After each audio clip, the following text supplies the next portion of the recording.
Hello everyone, I welcome you all to my YouTube channel. So in the previous video we have studied the solar system from Parmar sir's फैटमैन. So आज की video में हम करने वाले हैं longitude and latitude, जो कि ज्योग्राफी का चैप्टर नंबर 2 है इस किताब के अकॉर्डिंग. सो चलिए स्टार्ट करते हैं without wasting any further time. So यहाँ पर पढ़ते हैं पहले लॉन्गिट्यूड एंड लेटीट्यूड. ठीक है, सबसे पहले हम अर्थ की शेप के बारे में बात करते हैं. जो अर्थ की शेप है वो जियोइड शेप की है. ठीक है, इसको जियोइड शेप बोला जाता है या इसको ऑब्लेट स्फीरियोइड शेप भी बोला जाता है, जिसका मतलब होता है कि ऊपर से थोड़ी चपटी है और बॉटम से थोड़ी बल्ज है एट द सेंटर, है ना. ऐसे बोल सकते हैं हम अर्थ की शेप को. ठीक है, सो इसका रीज़न क्या होता है? इसका रीज़न होता है सेंट्रीफ्यूगल फोर्स, जो कि अर्थ की रोटेशन की वजह से आता है. अब कुछ फैक्चुअल चीज़ें वो हम देख लेते हैं, जैसे कि अर्थ का रेडियस कितना होता है. तो अर्थ का जो रेडियस है वो अप्रॉक्सीमेटली, एक्चुअली जो अर्थ का रेडियस हम लेते हैं वो अप्रॉक्सीमेट 6400 किलोमीटर ले लेते हैं. और ये आता कैसे है, वो भी कैसे? इक्वेटोरियल जो रेडियस होता है अर्थ का वो होता है 6378 किलोमीटर, जो कि इक्वेटोरियल जो रेडियस है वो ज़्यादा होगा और जो पोलर रेडियस है वो कम होगा, क्योंकि पोलर मतलब जो पोल्स पे जो अर्थ है वो हमारी चपटी है थोड़ी सी, है ना. तो ये होता है 6357 किलोमीटर. इनका जो एवरेज लेता है, इनका जो मीन एवरेज होता है वो होता है 6371. सो इसी को जो राउंड ऑफ करके हम 6400 किलोमीटर रेडियस बोल देते हैं अर्थ का. ठीक है, सरकमफेरेंस की बात करें तो जो पोलर सरकमफेरेंस होता है अर्थ का वो होता है 40,000, लगभग इतना ही होता है. ठीक है, आगे 863 किलोमीटर भी है. जबकि इक्वेटोरियल जो रेडियस होता है वो होता है 40,075 किलोमीटर. सो जो इसका हम मीन रेडियस ले लेते हैं वो मीन सरकमफेरेंस ले लेते हैं वो कितना होता है 40,040 किलोमीटर. ठीक है, और एक बात कि जो इक्वेटोरियल स्पीड होती है, जो इक्वेटोरियल की जो स्पीड होती है वो पोलर स्पीड से ज़्यादा होती है, और जो इक्वेटोरियल जो रेडियस होता है वो भी पोलर रेडियस से ज़्यादा होता है, और इक्वेटोरियल जो सरकमफेरेंस है वो भी पोलर सरकमफेरेंस से ज़्यादा होता है. ठीक है, ये बात आपको याद रखनी है. और ये सब किस लिए होता है कि ये सब इसलिए because earth is bulged at the equator and flatten at the poles. ये सारे इक्वेटोरियल स्पीड रेडियस और सरकमफेरेंस इसलिए पोलर स्पीड रेडियस सरकमफेरेंस से ज़्यादा होते हैं. बात करते हैं रोटेशन ऑफ अर्थ की. सो जो अर्थ है वो अपनी खुद की एक्सिस पर वेस्ट से लेकर ईस्ट रोटेट करते हैं. तभी हमें जो सूरज है वो हम क्या बोलते हैं कि जो सूरज है वो ईस्ट से निकलता है, मतलब पूरब से निकलता है और पश्चिम में जाके छिप जाता है. तो सूरज तो कहीं जा ही नहीं रहा है, सूरज तो सेंटर पे है ना. तो सूरज इज स्टेशनरी, तो वो नहीं मूव कर रहा है, मूव करिए अर्थ. तो अर्थ कैसे मूव करती है? वेस्ट से लेकर ईस्ट मूव करती है, इसलिए हमें जो सूरज है वो ईस्ट से लेकर वेस्ट रोटेट करता हुआ दिखाई देता है. हमारे जो अर्थ का एक रोटेशन है वो लगभग आपको वो अप्रॉक्सीमेटली हम 24 आवर्स लेते हैं, लेकिन अगर मैं प्रिसाइज में बात करूँ तो it is 23 hours 56 minutes and 4 second. ठीक है, तो ये उसका प्रिसाइज टाइम होता है अर्थ की रोटेशन का. Rotational speed is maximum at the equator and minimum at the poles. ये हम पहले भी देख चुके हैं. Day and night are caused by the earth's rotation on its axis. Earth जो है अपनी एक्सिस पे जो है रोटेट करती है, तो इसी की वजह से जो है हमारा डे और नाइट का जो है फिनोमेना हमें देखने को मिलता है. अब हम बात करते हैं अर्थ के रेवोल्यूशन के बारे में. सो जो अर्थ है वो सन के अराउंड एक इलिप्टिकल पाथ में मूव करती है. ये होता है स्फीयर और ये होता है इलिप्टिकल, ये होता है एक इलिप्स. तो इस पाथ में जो है वो अर्थ सन के अराउंड गोल गोल गोल गोल घूमती है. अर्थ का रेवोल्यूशन का टाइम पीरियड कितना होता है? 365 days 6 hours 9 minutes and 9 seconds. ये इसका प्रिसाइज टाइम होता है, जो कि हम एक साल में 365 डेज लेते हैं, और जो कि हम ये वाला जो टाइम है वो ऐड करके 4 साल में उसको एक साल बना लेते हैं, जिसको हम लीप ईयर बोलते हैं. ठीक है, mercury has the maximum orbital speed, जो कि हम सोलर सिस्टम वाले चैप्टर में देख चुके हैं. Neptune has the minimum orbital speed. ठीक है, ये भी हम सोलर सिस्टम वाले चैप्टर में देख चुके हैं. The earth's revolution around the sun and the tilt of is axis called season. ठीक है, अभी हमने देखा कि जो रोटेशन है अर्थ जो अपने एक्सिस पर ऐसे गोल गोल घूम रही है, तो उसकी वजह से डे और नाइट होते हैं, और उसकी वजह से, और जो अर्थ इस रोटेशन के साथ साथ जो सन के अराउंड गोल गोल गोल गोल घूमती है, रेवोल्यूशन करती है, उसकी वजह से हमें सीजन्स देखने को मिलते हैं. हमारे 6 सीजन्स होते हैं जो कि हमें अर्थ के रेवोल्यूशन फिनोमेना की वजह से देखने को मिलते हैं. अब हम बात कर लेते हैं distance of earth from sun and moon, कि अर्थ का जो डिस्टेंस है वो सन और मून से कितना ज़्यादा है, जिसकी झलक मैंने पिछले चैप्टर में भी करी थी सोलर सिस्टम वाले में, पर एक बार फिर से देख लेते हैं. तो पहले बात करते हैं सन की. तो जो सन है, the point in a planet system in a planet's orbit when it is closest to the sun is called the perihelion. On January 3 the earth is nearest to the sun. Actually क्या होता है, अर्थ जो है एक elliptical path में rotate करती है, ठीक है। यहाँ पे जो है अर्थ ऐसे रोटेट करती है। सो एक बार अर्थ ऐसे ऐसे ऐसे घूमते घूमते घूमते एक बार यहाँ पे आएगी और एक बार यहाँ पे आएगी। सो जब अर्थ सन के सबसे पास होती है इसको बोलते हैं पेरीहीलियन, पेरीहीलियन बोला जाता है। और ये जो यहाँ पे दूर रहती है अर्थ इसको बोलते हैं एपीहीलियन, ठीक है, एपीहीलियन ऐसे अर्थ, ठीक है, एपीहीलियन। सो जो ये पेरीहीलियन वाला फिनोमेना होता है वो अराउंड जनवरी 3 जनवरी के अराउंड होता है। और ये जो एपीहीलियन का जो फिनोमेना है वो 4 जुलाई को के आसपास देखा जाता है, ठीक है। सो इस टाइम पे जो है वो अर्थ जो है सबसे फारदेस्ट होती है सन से और पेरीहीलियन के टाइम पे सबसे नियरेस्ट होती है सन के, ठीक है। और अगर मैं डिस्टेंस की भी बात करूँ तो पेरीहीलियन के टाइम में जो अर्थ और सन के बीच का जो डिस्टेंस होता है वो होता है 147 मिलियन किलोमीटर, ये सबसे पास है। और एपीहीलियन के टाइम में जो होता है वो होता है 152 मिलियन किलोमीटर, ठीक है। ये हमारी सन की बात हो गई। बात करते हैं मून की। तो जब जैसे हमारी जो अर्थ है वो सन के अराउंड गोल गोल गोल गोल घूमती है ऐसे, वैसे ही हमारी अर्थ के अराउंड भी ये मून है, ये भी गोल गोल गोल गोल गोल गोल घूमता है, ठीक है। तो फिर एक टाइम ऐसा आता है कि जो अर्थ के सबसे पास होगा मून, एक टाइम होगा अर्थ जो है मतलब जो मून है वो अर्थ से सबसे दूर होगा। सो जब सबसे पास होता है उसको बोलते हैं पेरीजी, पी से पास पी से पेरीजी, पी से पास पी से पेरीहीलियन, ठीक है। एट पेरीजी जो moon appears larger in the sky. तो जो पेरीजी जब सबसे पास होगा तो फिर जो मून है वो सबसे लार्ज दिखाई देगा। The point in the moons orbit जब वो सन से सबसे दूर रहता है उसको बोलते हैं अपोजी, ठीक है। अपोजी कौन सा पॉइंट होता है, जब मून जो है वो अर्थ से सबसे ज़्यादा दूर रहता है। At apogee the moon's tide raising force is smaller and the tidal range are less than average. तो जो टाइडल फोर्स होते हैं वो अपोजी के टाइम पर कम हो जाते हैं क्योंकि जो सन है, क्योंकि जो मून है वो दूर चला जाता है। जैसे जैसे दूर जाएगा तो अकॉर्डिंग टू जो ग्रेविटेशनल हमारा लॉ है उसके अकॉर्डिंग जो है जैसे जैसे डिस्टेंस बढ़ेगा तो ग्रेविटेशनल फोर्स कम हो जाएगा, उसकी वजह से टाइड भी छोटी हो जाएंगी, ठीक है। अब हम बात करते हैं inclination of the earth axis. Earth जो है किस किस एक्सिस पर इंक्लाइन है। तो पहला जो है एक्सियल इंक्लाइनेशन जो है वो है एक्सियल इंक्लाइनेशन, जो अपने एक्सिस पे कितना टिल्टेड है वो है 23.5 डिग्री, ठीक है। ये अपने एक्सिस पे टिल्टेड है। और बात करें अगर हम ऑर्बिटल इंक्लाइनेशन की तो ऑर्बिट से ऑर्बिटल इंक्लाइनेशन में अर्थ का जो इंक्लाइनेशन ऑर्बिटल प्लेन से है वो होता है 66.5 डिग्री, ठीक है। अब हम यहाँ पे ख़त्म होता है हमारा ये वाला अर्थ वाला पार्ट। अब हम स्टार्ट करते हैं लेटीट्यूड और लॉन्गिट्यूड, जो कि चैप्टर का नाम है।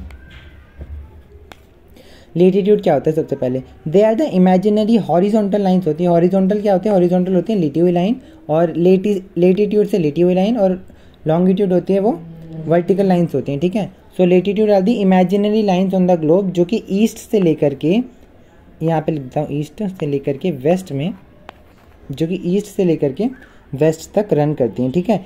It is the angular distance of a place from the equator, ठीक है। ये जो है ये इक्वेटर से किसी भी प्लेस का एंगुलर डिस्टेंस होता है। टोटल लैटिट्यूड हमारे नंबर में 181 है और डिस्टेंस बिटवीन ईच लैटिट्यूड जो है वो सेम होता है, जो कि कितना रहता है, 1 डिग्री का जो लैटिट्यूड होता है वो होता है बराबर 111 किलोमीटर, ठीक है। इंपॉर्टेंट लैटिट्यूड्स की बात कर लेते हैं। इंपॉर्टेंट लैटिट्यूड्स होते हैं हमारे, सबसे पहला होता है 0 डिग्री, जो कि जिसको हम इक्वेटर भी कहते हैं। और ये जो इक्वेटर है वो अर्थ को 2 इक्वल पार्ट में डिवाइड करता है, जो कि कौन कौन से होते हैं, northern hemisphere and southern hemisphere. ये किससे 0 डिग्री इक्वेटर जो है इसको डिवाइड कर देता है अर्थ को, ठीक है। अब बात करते हैं 23.5 डिग्री नॉर्थ, ये होता है 23 होल 1/2 डिग्री नॉर्थ, ये होता है ट्रॉपिक ऑफ कैंसर, ठीक है। और 66.5 डिग्री नॉर्थ जो होता है ये होता है हमारा आर्कटिक सर्कल, ठीक है। यहाँ पे आर्कटिक सर्कल, ठीक है। उसके बाद ये नॉर्थ वाले हो गए। अब हम साउथ में आते हैं थोड़ा सा, फिर इसके बाद 0 डिग्री आ जाता है और इसके बाद आता है 23.5 डिग्री साउथ। 23.5 डिग्री साउथ है उसको हम बोलते हैं ट्रॉपिक ऑफ कैप्रिकॉर्न, ठीक है। और उसके बाद 66.5 डिग्री साउथ को हम बोलते हैं एंटार्कटिक सर्कल, एंटार्कटिक और सर्कल। ठीक है, ये कुछ इंपॉर्टेंट लैटिट्यूड्स हैं। All parallel circles from the equator to the poles are known as parallels of latitude. ठीक है, सभी पैरेलल सर्कल इक्वेटर से पोल्स तक उनको हम पैरेलल्स ऑफ लैटिट्यूड बोलते हैं। छोटा सा फैक्ट था। अब जो लार्जेस्ट लैटिट्यूड होता है, जो सबसे लार्जेस्ट लैटिट्यूड होता है वो होता है हमारा इक्वेटर, और जो स्मॉलेस्ट लैटिट्यूड होता है वो होता है पोल्स पर। ठीक है, अब हम बात करते हैं लॉन्गिट्यूड की। लॉन्गिट्यूड क्या होता है? ये इमेजिनरी वर्टिकल लाइंस होते हैं ओवर द ग्लोब, जो कि नॉर्थ से लेकर साउथ तक रन करते हैं। ठीक है, ऐसे होते हैं, ऐसे ऐसे ये सारे होते हैं longitude. Distance between each longitude, जो कि वो इक्वेटर से, जैसे जैसे हम इक्वेटर से लेकर पोल्स पे जाते हैं वैसे वैसे इनका जो डिस्टेंस है वो घटने लगता है। ठीक है, जो कि डिस्टेंस जो कि at the poles it is 0 while it is maximum at the equator. तो इक्वेटर पे जो डिस्टेंस है वो इनका सबसे ज़्यादा होता है 111.32 किलोमीटर, और जबकि पोल्स पर जो इनका वो जो डिस्टेंस होता है वो होता है 0, है ना। उसके बाद हम देखते हैं इंपॉर्टेंट मेरिडियंस। मेरिडियंस क्या होते हैं? Important meridians are nothing but the longitudes only. Meridians जो है वो लॉन्गिट्यूड से होते हैं। तो सबसे पहला होता है प्राइम मेरिडियन। प्राइम मेरिडियन क्या होता है? 0 डिग्री लॉन्गिट्यूड होता है, जो कि ग्रीनविच लंदन से पास होता है। प्राइम मेरिडियन को हम इंटरनेशनल मेरिडियन या ग्रीनविच मेरिडियन भी बोल देते हैं। और ये जो है ये कुछ कंट्री से पास होता है, जिनको हम एक ट्रिक की मदद से याद करेंगे। ट्रिक होती है हमारी BSF GAME game in Togo kingdom. ठीक है, ये हमारी ट्रिक है। अब कैसे याद रखेंगे? यहाँ पे जो B है, B से है बुर्किना फासो, S से है स्पेन, F से है फ्रांस, G से है घाना, A से है अल्जीरिया, ME से है माली, और इन तो हमने ऐसे लिख दिया। टोगो से है टोगो, और किंगडम है हमारा UK यूनाइटेड किंगडम। ठीक है, ग्रीनविच या प्राइम मेरिडियन इन सारी कंट्रीज से पास होती हैं। अगर हम टाइम का कंसेप्ट देखें, देखो 360 डिग्री जो है वो अर्थ गोल गोल गोल गोल घूमती है, रोटेट करती है ना, कितने घंटे में? 24 घंटे में। 24 घंटे में करती है। ठीक है, तो 1 घंटे में वो कितना डिग्री रोटेट करेगी? 360/24, कोई शक नहीं है। ठीक है, तो 1 घंटे में वो इतना डिग्री रोटेट कर जाएगी। और ये कितना होगा? 6 से काटो तो यहाँ पे 4 आ जाएगा, तो लगभग क्या 15 ही आएगा। ठीक है, 1 मिनट, 4 से काटो ना, 6 4 जा और 6 6 जा, तो यहाँ से 4 से काटो तो 15 डिग्री। तो 1 घंटे में जो है वो 15 डिग्री जाता है। ठीक है, और 1 डिग्री का मतलब क्या हो गया? 1 डिग्री का मतलब 1 degree is equal to 60 by में 15, दैट इज़ 4 मिनट्स। ठीक है, 4 मिनट लगता है। और ये time taken in each 1 degree, तो मतलब हर एक डिग्री घूमने में उसे 4 मिनट लगते हैं हमारी अर्थ को। ठीक है, ये हमारा थोड़ा सा टाइम का कंसेप्ट था लॉन्गिट्यूड को यूज़ करते हुए। Moving east away from the prime meridian से अगर ईस्ट की तरफ जाते हैं, the time will increase by an hour her 15 degree में। अगर हम ईस्ट से प्राइम मेरिडियन से ईस्ट की तरफ जाते हैं तो जो टाइम है वो 1 घंटे से इंक्रीज़ हो जाएगा हर 15 डिग्री पर कॉन्जिक्यूटिवली। अगर हम वेस्ट की तरफ जाते हैं प्राइम मेरिडियन से, तो टाइम जो है हर 15 डिग्री पर 1 घंटे से कम हो जाएगा। और ये टाइम कंसेप्ट से ऊपर एक्सप्लेन कर दिया है। ठीक है, entire earth is divided into 24 time zone. जो पूरी हमारी अर्थ है वो 24 टाइम जोन्स में डिवाइड की गई है। France has the most number of time zones, that is 13। France के पास टोटल 13 टाइम जोन्स है। तो फ्रांस के पास जो है 13 टाइम जोन्स हैं। इसके बाद रशिया के पास जो है वो 11 टाइम जोन्स हैं, और जो उसके बाद आता है यूएस के पास कितने टाइम जोन्स हैं? 6 टाइम जोन्स हैं। अब हम बात करते हैं इंटरनेशनल डेट लाइन के बारे में। ठीक है, इंटरनेशनल डेट लाइन को हम क्या 180 डिग्री ईस्ट या वेस्ट भी लिख सकते हैं। ठीक है, it is a imaginary zigzag line होती है, जिगजैग लाइन रहती है passing to the Pacific Ocean from where the date changes, जहाँ से हमारी जो डेट है वो चेंज हो जाती है। While crossing the International Date Line east bound, that is from east से लेकर वेस्ट, जैसे कि अगर हम जापान से यूएसए जा रहे हैं, सो जो डेट है वो 1 से कम हो जाएगी। या दूसरे शब्दों में कहीं जो पर्सन है, जो कोई भी आदमी अगर जापान से यूएसए जा रहा है उसको 1 दिन एक्स्ट्रा मिल जाएगा, और अगर वो यूएसए से जापान जा रहा है तो उसे 1 दिन कम मिलेगा। ठीक है, अब इसके बाद एक इम्पॉर्टेंट हमारे टर्म है जिसको हम बोलते हैं आइसोक्रोन्स। आइसोक्रोन्स क्या होते हैं? आइसोक्रोन्स क्या होते हैं? These are the lines joining points located at equal travel from a common centre. ठीक है, तो आइसोक्रोन्स जो होते हैं वो लाइन्स होते हैं जो कि पॉइंट्स को लोकेट करते हैं, जो कि कहाँ पे होता है? इक्वल ट्रेवल ऑफ टाइम होता है। ठीक है, एट द कॉमन सेंटर। ठीक है, यहाँ पर जो है वो टाइम इक्वल रहता है। आप ये ऐसा समझ सकते हैं आइसोक्रोन्स। आइसो मतलब सेम, क्रोम मतलब टाइम, है ना, ऐसे याद कर लीजिए। उसके बाद बात करते हैं concept of great circle. Great circle क्या होता है? A great circle is the largest possible circle that can be drawn around a sphere. ठीक है, एक स्फीयर के अराउंड सबसे बड़ा सर्कल अगर बनाएं तो फिर उसको हम ग्रेट सर्कल बोलते हैं। ये जो है वो अर्थ को दो इक्वल हेमिस्फीयर्स में डिवाइड कर देता है जो कि इक्वेटर होता है। All longitude are considered at the greater circles. सभी लॉन्गिट्यूड्स को हम ग्रेटर सर्कल बोलते हैं, but only one latitude is considered as a greater circle, that is the equator. जो कि मैंने पहले भी आपको बता दिया। देखो, जो लैटिट्यूड है वो अर्थ को दो पार्ट में डिवाइड करता है, एक तो नॉर्दर्न हेमिस्फीयर और सदर्न हेमिस्फीयर। क्योंकि वो लैटिट्यूड की जो लेंथ है वो ऊपर जाते जाते कम होती रहती है, लेकिन जो ये लॉन्गिट्यूड होते हैं वो तो सारे सर्कल ही होते हैं ना, सारे ग्रेट ही सर्कल होते हैं। ठीक है, वो सारे ग्रेट सर्कल, उनकी लेंथ सेम रहती है, जो कि कोई भी अगर आप किसी को भी उठा लोगे तो फिर वो अर्थ को दो इक्वल हेमिस्फीयर में डिवाइड कर देगा। बात करते हैं हेमिस्फीयर की। Equal division of earth in two parts, उसको हेमिस्फीयर बोलते हैं। इक्वेटर क्या होता है? It divides the globe horizontally into two parts. Equator earth को हॉरिजॉन्टली दो पार्ट में डिवाइड करता है। ठीक है, नॉर्दर्न और हेमिस्फीयर में। प्राइम मेरिडियन क्या होता है? प्राइम मेरिडियन लॉन्गिट्यूड में आता है और जो लेटीट्यूड होता है वो होता है हमारा इक्वेटर। प्राइम मेरिडियन जो एक ग्लोब है उसको वर्टिकली दो इक्वल पार्ट्स में डिवाइड करता है, जिसको हम ईस्टर्न और वेस्टर्न हेमिस्फीयर बोलते हैं। ये हमारा प्राइम मेरिडियन है और ये हमारा है इक्वेटर। ठीक है, ये नॉर्थ और साउथ में डिवाइड करता है और जो प्राइम मेरिडियन है वो ईस्ट और वेस्ट में डिवाइड करता है हमारी अर्थ को। ठीक है, अब हम बात करते हैं सोलिस्टिस और इक्विनॉक्स के बारे में। सोलिस्टिस और इक्विनॉक्स। ठीक है, सोलिस्टिस क्या होता है? Solstice is a astronomical event. ये एक एस्ट्रोनॉमिकल इवेंट होता है जो कि एक साल में दो बार अकर करता है। When the sun reaches its highest और lowest point in the sky, resulting in the longest day और the shortest day of the year.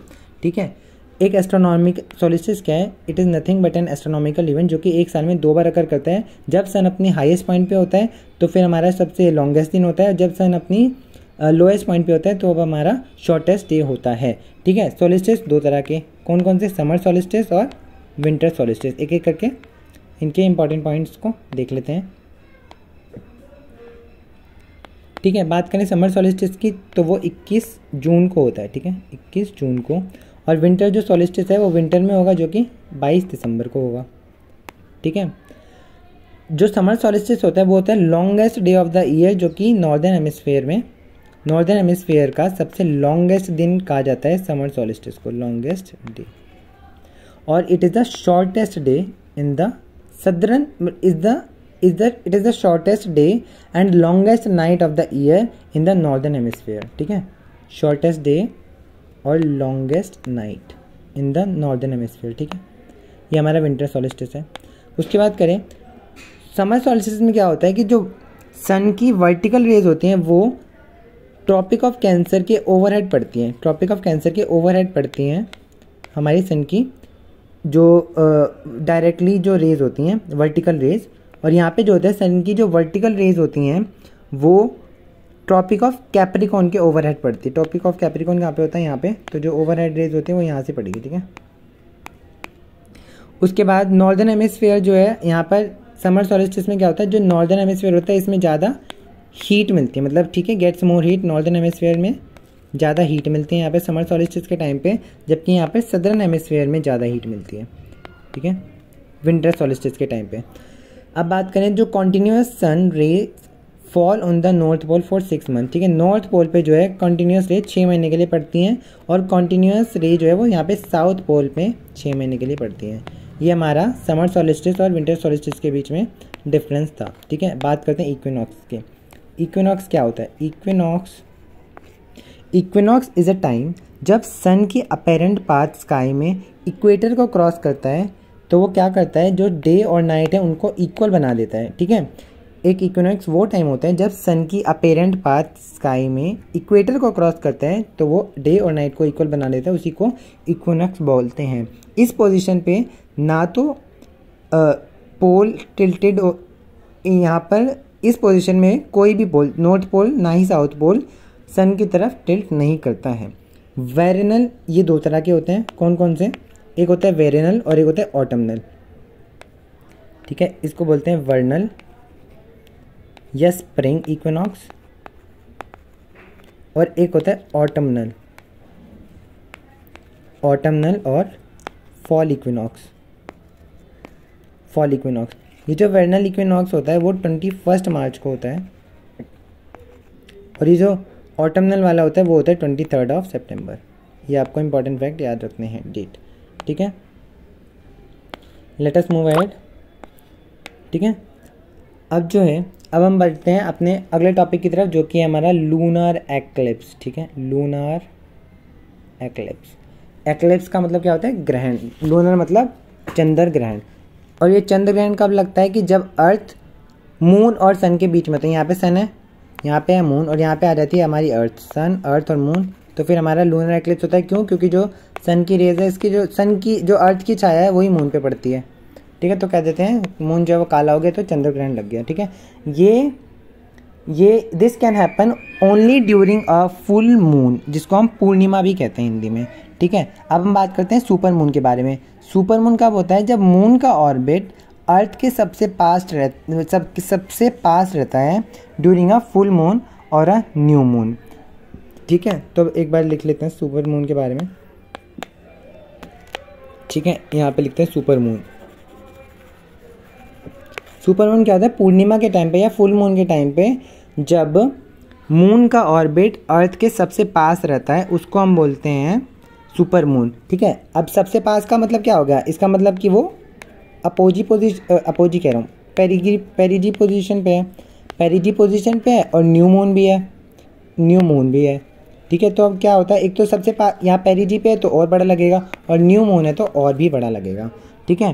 सो जब सन, मून और अर्थ सभी एक स्ट्रेट लाइन में होते हैं, इस अलाइनमेंट को हम सिजी अलाइनमेंट भी बोलते हैं। एक और इम्पॉर्टेंट फैक्ट आपको याद रखना है, ठीक है। जब सन, मून और अर्थ ये सब एक स्ट्रेट लाइन में होते हैं, इस अरेंजमेंट को हम SYZYGY सिजी अलाइनमेंट भी कहते हैं, ठीक है। अब हम बात कर लेते हैं टॉरिड, टेम्परेट और फ्रिजिड जोन के बारे में, ठीक है। ये हमारी अर्थ है, एक सेकेंड, ये हमारी अर्थ है। सो सबसे पहले टॉरिड जोन की बात करते हैं। टॉरिड जोन रिसीव करते हैं direct overhead sunrays, due to which it is the hottest zone and located between the tropics. यहाँ पर इक्वेटर है, ये हमारा ट्रॉपिक ऑफ कैंसर, ये हमारा ट्रॉपिक ऑफ कैप्रिकॉर्न, ठीक है। और यहाँ पर जो है ये नॉर्थ पोल है, या ऊपर वाला नॉर्थ पोल है और नीचे वाला साउथ पोल है। ट्रॉपिक ऑफ कैप्रिकॉर्न है, यहाँ पे ट्रॉपिक ऑफ कैंसर है, और ये हमारा इक्वेटर हो गया। ये वाला जोन, ये वाले जोन को हम क्या बोलते हैं, टॉरिड जोन बोलते हैं, क्योंकि यहाँ पर जो है सन की डायरेक्ट ओवरहेड रेज पड़ती हैं, तो इसको हॉटेस्ट जोन बोला जाता है, या इसको टॉरिड जोन बोलते हैं, ठीक है। बात करते हैं टेम्परेट जोन की। Region between the Tropic of Cancer and the Arctic circle, इस वाले नॉर्थ पोल तो ये होता है, इस वाली लाइन को हम आर्कटिक सर्कल बोल देते हैं, और इस वाली लाइन को हम एंटार्कटिक सर्कल बोलते हैं, ठीक है, एंटार्कटिक सर्कल, ठीक है। और अब ये वाला जो रीजन है, ये वाला और ये वाला रीजन, इस वाले रीजन को हम बोलते हैं टेम्परेट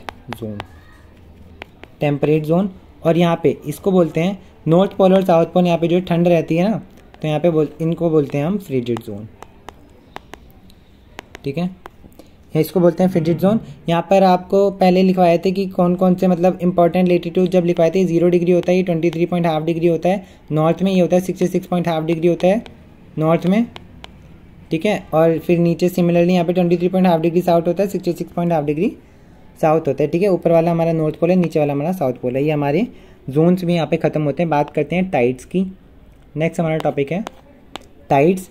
सो टाइड्स क्या होते हैं, tides are the periodic rise and fall of the ocean water levels. ये हमारा ओशन है, ऊपर नीचे पीरियोडिक, एक बार होता है ऊपर नीचे पानी का होना, इसी को हम टाइड बोलते हैं। They are caused due to the gravitational pull of the moon and the sun on the earth's ocean. ठीक है, सो अर्थ, देखो यहाँ पे सन है, एक सेकेंड, यहाँ पर जो है सन है और अर्थ है और यहाँ मून है।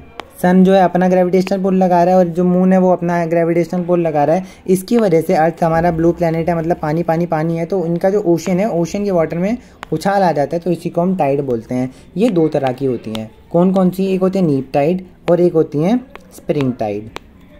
ठीक है, स्प्रिंग टाइड। नीप टाइड क्या होती हैं? अब देखो ग्रेविटेशनल पुल तो लगाना है, जब सन अर्थ और मून 90 डिग्री के एंगल पे होते हैं तभी नीप टाइड अकर होती है। यहाँ पर जो है इनका जो रिजल्टेंट होता है वो कम हो जाता है। ठीक है, यहाँ पर जो है सन का इनका ग्रेविटेशनल पुल और इसका ग्रेविटेशनल पुल 90 डिग्री पे लगता है, जो इनका रिजल्टेंट होता है वो कम हो जाता है, तो यहाँ पर कम टाइड देखने को मिलती है। बात करते हैं स्प्रिंग टाइड की।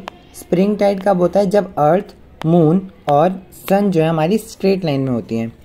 This is the sun, this is the earth and this is the moon, और ये जो स्ट्रेट लाइन में होती है, ये अपना ग्रेविटेशनल पुल लगा रहा है, अपना ग्रेविटेशनल पुल लगा रहा है, यहाँ पे भी टाइड दिखेगी आपको, यहाँ पर भी टाइड दिखेगी। ठीक है, तो यहाँ पर स्प्रिंग टाइड में वो जो है नीप टाइड से बड़ी टाइड होती हैं। ठीक है, दो इंपॉर्टेंट और टाइड, मतलब दो और टाइड्स की बात कर लेते हैं, जो कि है एक फ्लड टाइड और एक एब टाइड। फ्लड टाइड और एब टाइड। पहले फ्लड टाइड क्या होता है? The change from low to high tide, low से हाई टाइड, लो से हाई टाइड जब जाती है तब उसको हम फ्लड टाइड बोल देते हैं। और जब हाई से लो जाती है टाइड, जब टाइड जो है वो हाई से लो जाती है तो उसी को हम क्या बोलते हैं? एब टाइड। ठीक है, एब टाइड बोल देते हैं उसको। ये दो और एक्स्ट्रा टाइड थी, और इसी के साथ यहाँ पर जो है ये वाला लॉन्गिट्यूड और लैटिट्यूड वाला भी चैप्टर ख़त्म होता है। ठीक है, सो ये वाला जो है आप FRB 2.0 देखने से पहले आप ये वाला जो लेक्चर है वो आप देख सकते हैं, एक मतलब रिवीजन के तौर पे, और फिर आप FRB देख लेंगे तो आपको पूरा चैप्टर ढंग से समझ में आ जाएगा। ठीक है, I hope you like the video, so thank you for watching, till then keep learning, keep studying. मिलते हैं आपसे नेक्स्ट वीडियो में।